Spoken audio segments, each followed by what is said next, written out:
a leer para todos. ¿Cómo se gestiona el miedo en un proceso de cambio? El miedo personal y el miedo en el equipo de trabajo.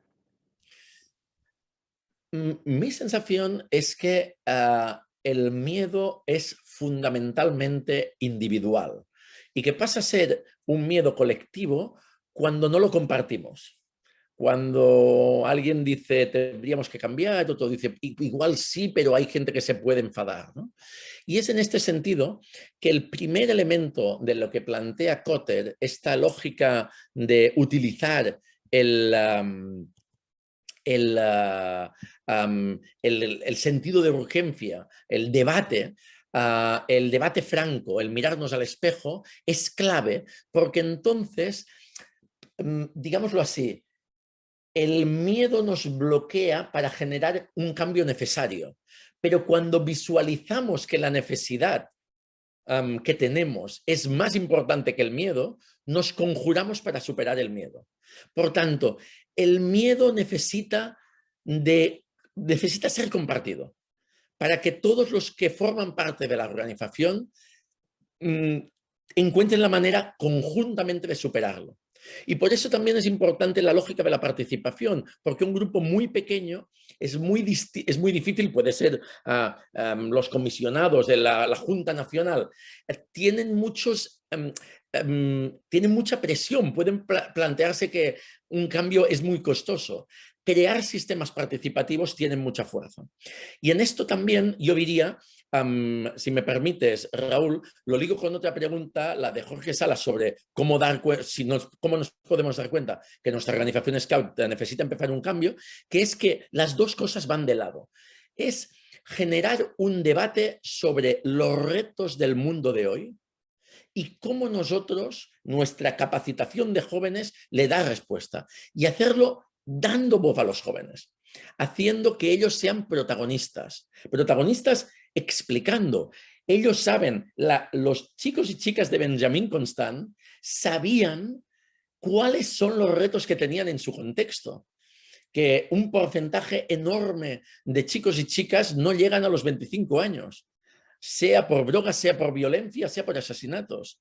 Y ellos saben qué es lo que el escultismo les puede dar o cómo podría hacerlo distinto para poderlos empoderar más. Y esto en todos los contextos, ¿no? Y yo creo que en este sentido el superar los miedos está vinculado con la épica del rol que tenemos que hacer como movimiento. Lo que nosotros estamos haciendo es muy importante. Y lo que hemos hecho hasta ahora ha tenido unos impactos enormes, pero lo puede tener más, justamente porque tenemos un contexto enormemente complejo y el escultismo históricamente ha servido para darse cuenta de dónde está y transformarse. Una pregunta vinculada también a esto, hay un par de preguntas que lo hacen, que le hacían un Juan Ambrés, es sobre el concepto de competencias, ¿no? Y la idea de competencias es importante porque los currículums a nivel mundial, los currículums escolares y universitarios se mueven hasta el modelo de competencias. Creo que una manera muy fácil de explicarlo es pensando cómo se aprende un idioma. Cuando yo aprendí inglés cuando era pequeño, en mi escuela hacían lo siguiente. Primero, memorizar información, vocabulario. Segundo, mecanizar procesos de conceptos, las formas verbales o las estructuras gramaticales. Tercero, practicar habilidades, la pronuncia. Cuarto, tener experiencia vivencial. La primera vez que hables con alguien en inglés, si no lo entiendes, no te preocupes, inténtalo otra vez, ¿no? Pero después de muchos años de estudiar de esta manera, a mí me pusieron ante alguien hablando en inglés y yo no pude hablar. No tenía capacidad de hablar. ¿Por qué? Porque no es un aprendizaje competencial. ¿Cómo aprendes competencialmente? Te ponen en un contexto con otra lengua y en este contexto te dicen, estos son los vocabularios que puedes utilizar, estos son los verbos, pero primero lánzate a la piscina, mira a ver cómo interactúas, ¿no? Esto que se ve tan claro con la lengua, con el idioma lo puedes mirar con todas las otras cosas. En particular, si os bajáis este documento de Educación para los Objetivos de Desarrollo Sostenible, lo veréis muy claro, porque define estos objetivos y veréis que estos objetivos, estas definiciones son competenciales. se entiende un objetivo competencial como una cosa que expresa la capacidad de alguien para hacer algo, ¿no? Y ahí se ve muy bien. ¿Te parece bien, Raúl, que vaya saltando de las preguntas que leo? ¿Raúl? Sí, pero quieres leer? tenemos, ¿te parece que, porque tenemos aquí manos alzadas para también abrirles Perdón, el pues adelante, micrófono? sí, sí, no las veía Sí, yo. Adelante. tenemos a Fabio, por favor. Sí, buenos días a todos y todas. Muchísimas gracias, Eduard. Mira, mi pregunta era encaminada a que mencionabas que para solventar las problemáticas es necesario partir de un pensamiento crítico y obviamente, pues, intentar solventarlas o más bien ir a través de la duda, aprender a través de la duda y verificar los hechos. Entonces, mi pregunta es, ¿cómo puedes seguir incentivando a que las juventudes piensen a través de esto, a que sean críticas, a que tengan dudas, a que tengan esa curiosidad por aprender y por dar con el porqué de las cosas? Que creo que muchas veces se pierde, ¿no? Totalmente. Yo creo que esto lo he aprendido, lo aprendí en Hong Kong cuando hicimos el Congreso de Educación Scout Mundial y yo estaba en un equipo con Dominic Benard y fue el primero en mostrarme que el escultismo ha acabado imitando muchas cosas de la educación formal. Y uno de los problemas que ha tenido una parte muy importante de la educación formal es el aprendizaje a través de la transmisión. Yo sé algo y lo explico. ¿Qué es lo que pasa? Que esto es antitético del aprendizaje a través de la indagación. Es como si tomaras un atajo y dices, oye, no necesito explicarte lo que es el populismo, yo te lo voy a explicar. Perdón, no necesito que indagues qué es el populismo, yo te lo voy a explicar, ¿no? Pero este tiene un problema, que es una paradoja, que es que las personas a las que les explicas lo que es el populismo te creen porque eres tú. ¿Y quién te dice que mañana no van a creer a alguien otro, no? Justamente ponía la slide de esta lógica que me parece muy interesante del aprendizaje por indagación, verificar hechos y tener pensamiento crítico, porque para mí tendría que ser nuclear en el movimiento. Y por tanto, uno de los procesos de revisión y de debate en la organización es cómo nosotros estamos haciendo acciones que verdaderamente hagan que los chicos y chicas se formen su propio criterio, aprendan a través de la indagación, tengan pensamiento crítico. Fíjate que yo no estoy hablando de relativismo, porque lo que decía es, nosotros ya damos un marco, que es este marco de valores compartidos que son inclusivos, que son los que hay en la ley, ¿no? Pero luego les decimos, a partir de esto, mira tú las complejidades del mundo, intenta dar una respuesta. Muchísimas gracias. Tenemos la mano alzada de José Gabriel. Adelante. Gracias, Raúl. Muchísimas gracias, Eduard, por tu disertación. Me pareció súper interesante. Eduard, yo trabajo directamente en el área de desarrollo organizacional. Trabajo directamente con los órganos de gobierno en el área de planificación estratégica, en el área de marcos regulatorios, en esa área que le da soporte a la operación de la organización. Para nosotros, para nuestra organización es muy sencillo migrar a pensar en torno a temas educativos porque la misión de la organización es eminentemente educativa. Sin embargo, hay todo un espacio gerencial que es el que permite el cumplimiento de esa misión educativa. Edward, si tuvieras que darle un mensaje a las personas que ocupan puestos de toma de decisiones en los consejos nacionales, es decir, en nuestros órganos de gobierno, o que están en la alta dirección ejecutiva de nuestras organizaciones de Scouts nacionales, jefes de Scouts nacionales, directores ejecutivos nacionales, ¿cómo se adapta el quid de tu disertación, el sumum de tu disertación? ¿Qué es lo que ellos deberían tener en cuenta? ¿Cómo ellos podrían adaptar eso y ponerlo de manifiesto en su quehacer al servicio de la organización? Mira, yo lo utilizaría como me hablabas de la parte gestión y liderazgo, yo te haría un paralelo de lo que ha pasado los últimos 15 años, casi 20, en el mundo de gestión. Tradicionalmente, en las grandes empresas, lo que hacían era crear una unidad que analizaba prospectiva, innovación, nuevos productos, ¿no? ¿Qué es lo que pasó?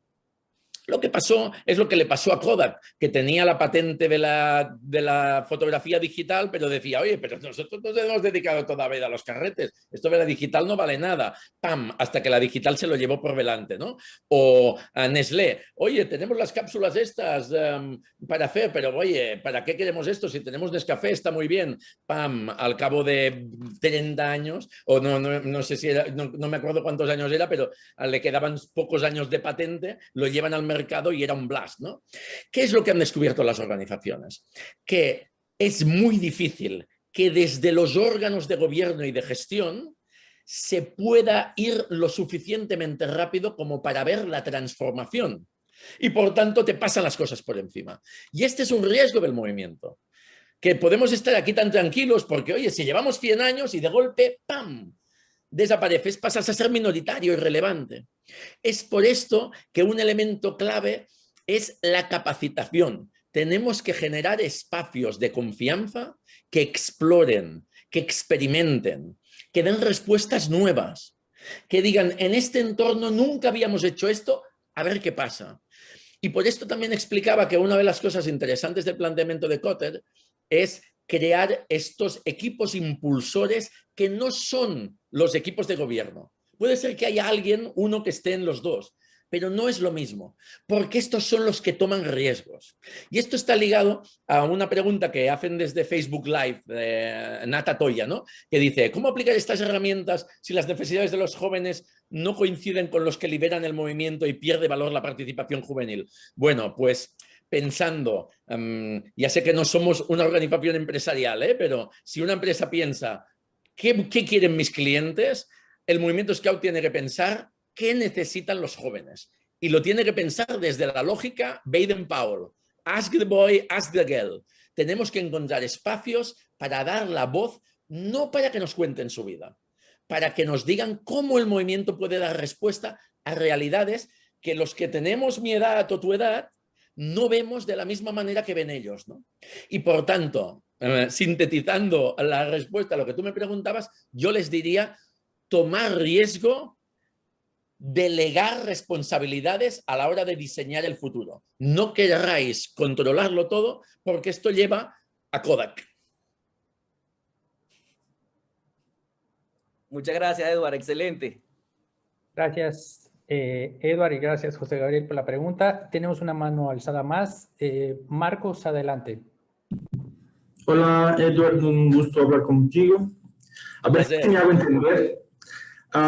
En tu libro, World Scouting, tú hablas que una de las partes importantes de una organización Scout es su brand, su marca, ¿sí? O sea, está alineada muchísimo con los símbolos, ¿sí? Pero bajo esa pregunta que ha hecho José Gabriel y todo lo que hemos hablado hoy, aunque tengamos nuestros símbolos, ellos no pueden ser nuestro fin objetivo educacional, ¿sí? El objetivo de nuestra práctica. Pero sí hay una necesidad de hacer una gestión del cambio y te pregunto entonces, ¿cómo puedo preservar mi marca, mis símbolos, pero siempre resignificando y utilizarlos para el desarrollo de las competencias de los chicos? No sé si me hago entender, si mi pregunta tiene sentido, pero me gustaría escucharte. Sí. Mira, hablamos justamente de esto una de las primeras veces en el primer foro educativo en Brasil, que es la idea de cómo equilibrar la marca del escultismo con su finalidad última. Y muchas veces nos pensamos que el objetivo, que lo que da identidad al escultismo es lo que hemos hecho siempre, en vez de visualizar que la identidad de verdad es lo que buscamos conseguir. Por eso he puesto antes en la presentación esta idea de la definición, el propósito del escultismo. Esto de contribuir al desarrollo de los jóvenes, ayudándoles a realizar plenamente sus posibilidades, sus potencialidades. Cuando hablamos de desarrollo competencial hoy, lo que estamos diciendo es el escultismo tiene 3 elementos clave. Un elemento es un espacio de experimentación y empoderamiento de los jóvenes. Los jóvenes son los protagonistas y donde no lo sean, lo deben ser. Donde no lo sean, hay algo que no está funcionando. El escultismo está diseñado, Baden-Powell en todos sus escritos lo dice, para que los chicos y chicas sean los protagonistas. Es un espacio de crecimiento y de experimentación y desarrollo. Segundo, lo es en un marco de valores compartidos inclusivos. Muy importante, porque estamos creando comunidades de individuos, de personas que desarrollan su proyecto de vida en un marco de convivencia inclusiva. Y tercero, lo hacemos en un ámbito, en un espacio que combina lo nacional y lo global, que permite que nuestras identidades, las distintas que nos identifican, se combinen con la gran identidad que está por encima de la global, que es la identidad que tenemos como humanos, como personas que vivimos, que sufrimos, que deseamos, que empatizamos. Estos elementos son elementos únicos y la importancia que tienen está relacionada con la capacidad de dar respuesta a lo que pasa hoy. Y el riesgo para mí del movimiento Scout es que cuando tú tomas estos tres elementos, como nosotros los hemos visto tanto, rápidamente pensamos que no hay que no tiene mucha importancia. Y entonces nos quedamos con los símbolos, con rituales, etc.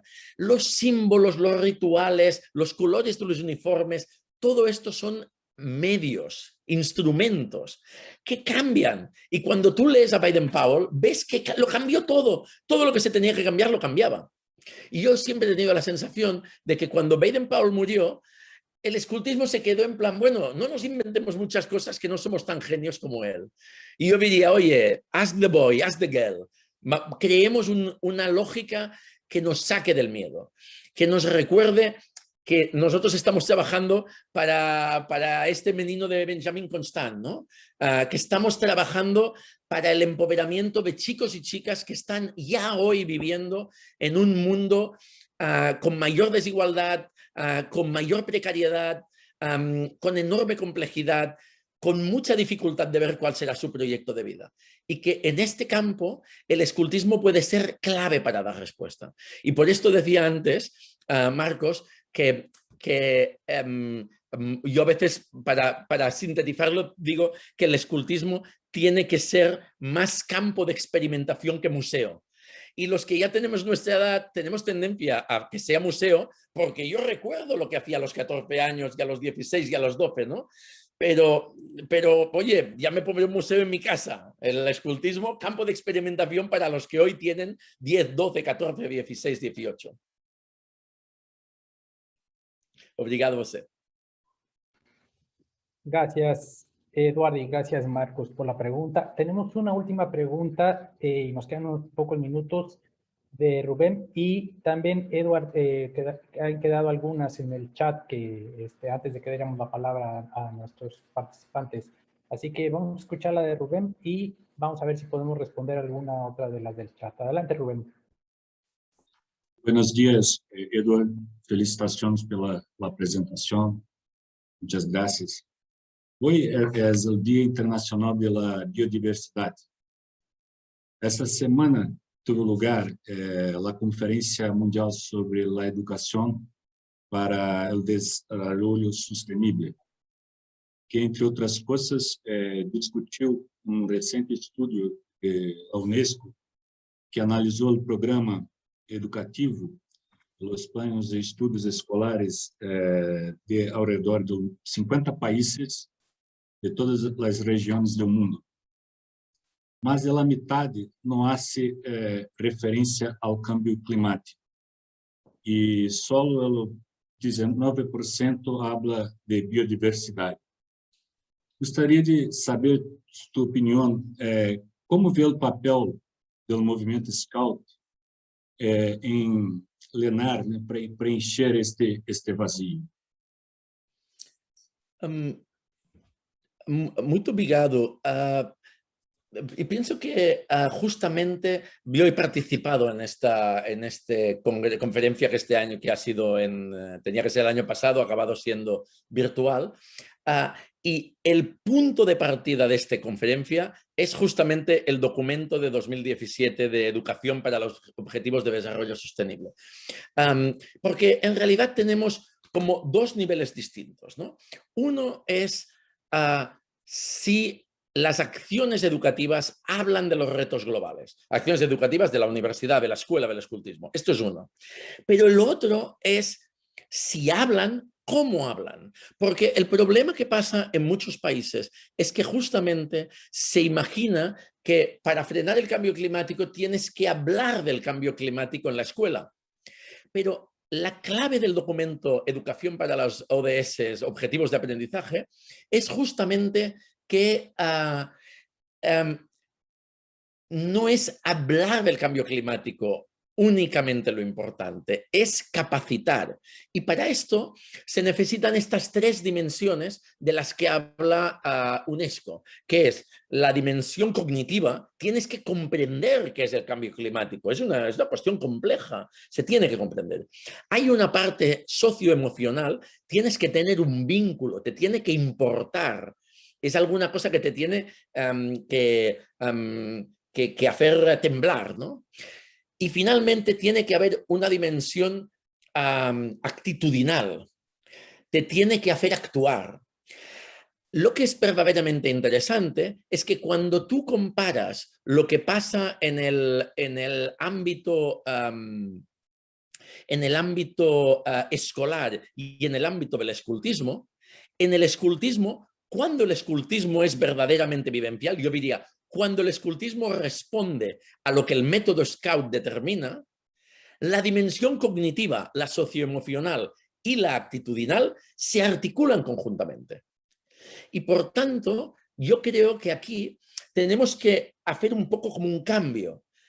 Si queréis que sea un poco épico, yo diría, las organizaciones Scouts de la región interamericana tendrían que ser la punta de lanza, el buque insignia para una educación verdaderamente capacitadora para responder a los objetivos de desarrollo sostenible en vuestras sociedades, promoviendo que los chicos y chicas lleven a la escuela acciones que se están haciendo o ideas, generando debate público, interactuando con los ministerios de educación. Y por tanto, sacarnos un poco el complejo de que nosotros somos menos, porque como tú decías, Rubén, justamente el elemento clave que hay hoy es que el mundo aún está muy lejos de hacer lo que se necesita en la educación para el desarrollo sostenible. Y en este sentido, el escultismo tiene mucho recorrido ya hecho, pero también el reto de hacer este shaking que permita que el movimiento se ponga al día y dé respuestas aún más potentes de las que está dando hoy.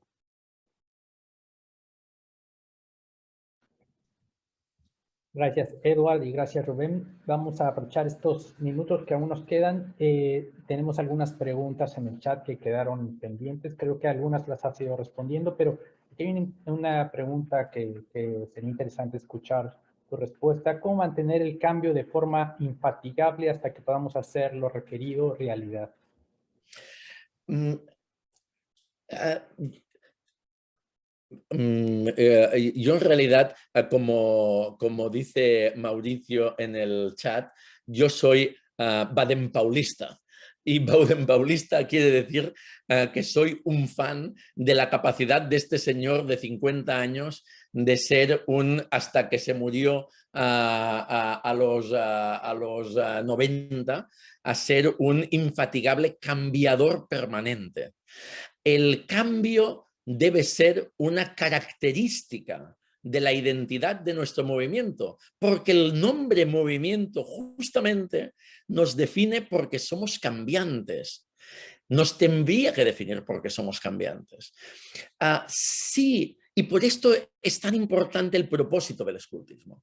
Cuando nosotros vemos que nuestro propósito como movimiento es tomar los valores inclusivos de convivencia que compartimos, que son los que articulamos en la Ley Scout, y utilizarlos para capacitar a los chicos y las chicas, para que desarrollen su proyecto de vida y contribuyan positivamente a la sociedad. Esto significa que tenemos que tener un ojo permanentemente mirando a la sociedad. ¿Qué sociedad tenemos hoy y cómo tenemos que capacitar a los chicos y chicas? Y otro ojo a los chicos y chicas para que sean protagonistas a la hora de decirnos cómo podemos servirlos mejor. Este doble elemento, los chicos y chicas que son cambiantes, la sociedad que es cambiante, tiene un punto de conexión con lo que pasaba hace 110 años, que es precisamente que nuestro movimiento está diseñado para que aquello que tienen de eternos los chicos y chicas y aquello que tiene de eterno la convivencia de los humanos en sociedad pueda ser actualizado permanentemente en nuestro movimiento. Yo creo que esto es lo que tiene que generar este cambio permanente. Digámoslo al contrario, lo que tendríamos que encontrar es una forma de ya no quedarnos parados, de tener permanentemente esta capacidad de observación de hacia dónde está yendo el mundo, cómo son los chicos y chicas hoy, cómo podemos articular mejor acciones para capacitarlos.